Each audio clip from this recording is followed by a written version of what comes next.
हर साल दुनिया में लगभग 1.8 से 2.7 मिलियन लोग सांप के काटने का शिकार होते हैं। भारत में हजारों लोगों की मौत सिर्फ इसलिए हो जाती है क्योंकि सही समय पर सही इलाज नहीं मिल पाता। लेकिन क्या आपने कभी सोचा है कि एंटीवेनोम आखिर कैसे बनता है और यह शरीर में जाकर जहर को कैसे निष्क्रिय करता है? तो चलिए अब हम जानते हैं स्नेक बाइट की पूरी कहानी और एंटीवेनोम की फॉर्मेशन कैसे बनती है और हाल ही में इस पर क्या रिसर्च चल रही है। अगर हम भारत की बात करें तो भारत में अधिकतर मौतें मुख्य 4 सांपों के कारण होती है।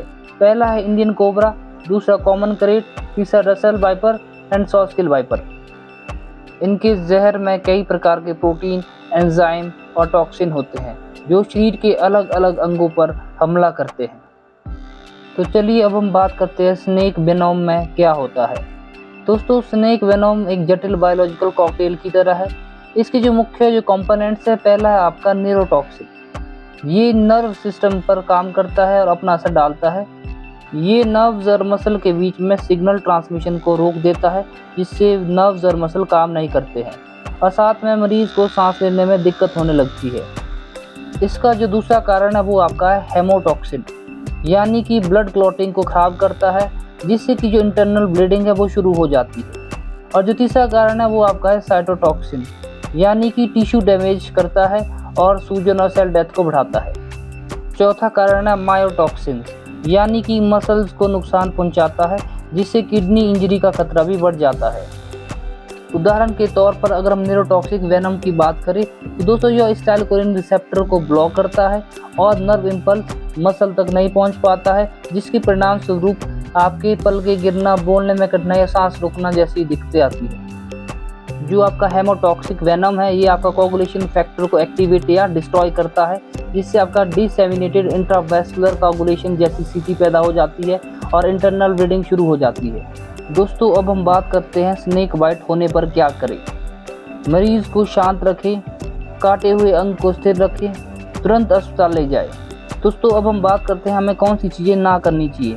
पहला है चीरा नहीं लगाना चाहिए, जहर चूसने की कोशिश ना करें, उस पोर्शन पर बर्फ ना लगाएं और टर्निक्विट बहुत कसकर ना बांधें। तो दोस्तों, अब हम बात करते हैं एंटी वेनम यानी सांप के विष के अगेंस्ट जो हम मेडिसिन देते हैं वो कैसे बनती है। सबसे पहले सांप से थोड़ी मात्रा में वेनम निकाला जाता है। उसके बाद घोड़े, हर्स या भेड़, शीप में बहुत कम मात्रा में इंजेक्ट किया जाता है। उसके बाद एनिमल की इम्यून सिस्टम एंटीबॉडी बनाना शुरू कर लेता है। उसके बाद एनिमल के ब्लड कलेक्ट करके एंटीबॉडी को प्यूरिफाई किया जाता है और लास्ट स्टेप में जो प्यूरिफाइड एंटीबॉडीज़ है उसको इंजेक्टेबल एंटीवेनम में बदल दिया जाता है, जो कि आपके हॉस्पिटल में एंटीवेनम इंजेक्शन के रूप में होता है। एंटीवेनम के साइड इफेक्ट है allergy, fever, rashes and anaphylaxis, इसलिए एंटीवेनम हमेशा मेडिकल सुपरविजन में ही दिया जाता है। अगर हम रिसेंट रिसर्च की बात करें तो आज साइंटिस्ट रिकॉम्बिनेंट एंटीबॉडीज़ लैब में तैयार कर रहे हैं जो कि अधिक शुद्ध और कम एलर्जी प्रोवाइड करेगी। और दूसरा है ब्रॉड स्पेक्ट्रम एंटीवेनम। एक ऐसा एंटीवेनम विकसित करने पर काम हो रहा है जो कई प्रजातियों के सांपों के जहर पर काम कर सके। और तीसरा है स्मॉल मॉलिक्यूलर इनहिबिटर।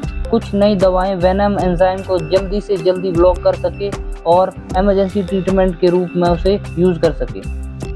दोस्तों, स्नेक बाइट में सबसे महत्वपूर्ण दवा एंटीवेनोम ही है, जबकि इसके साथ साथ आपकी जैसे कि नियोस्टिग्माइन है जो कि आपका एंटीडोट है कोबरा बाइट का और क्रेट बाइट का, जो कि आपका एसिटाइलकोलिन के लेवल को बढ़ाता है और एंटीकोलिनेस्टेट एंजाइम को घटाता है। और इसके साथ साथ आपके एट्रोपिन भी दिया जाता है जो कि नियोस्टिग्माइन के साइड इफेक्ट को कम करता है और इसकी एफिकेसी को बढ़ाता है। और साथ में आपका एड्रेनालिन दिया जाता है जो कि आपका एलर्जी और एनाफाइलैक्सिस ट्रीटमेंट में यूज़ होता है। और एंटीहिस्टामाइन जो कि एलर्जी को कंट्रोल करता है, हाइड्रोकोर्टिसोन सीवियर हाइपर सेंसिटिविटी को रोकता है और पैरासीटामोल पेन को कम करता है। दोस्तों, स्नेक बाइट के केस में हमें पेशेंट को शांत रखना चाहिए जिससे उसकी धड़कन तेज ना हो सके और साथ में हमें तुरंत उसे नज़दीकी हॉस्पिटल की ओर ले जाना चाहिए ताकि उसे एंटीवेनम जल्दी मिल सके और घरेलू इलाज से बचना चाहिए। Thank you.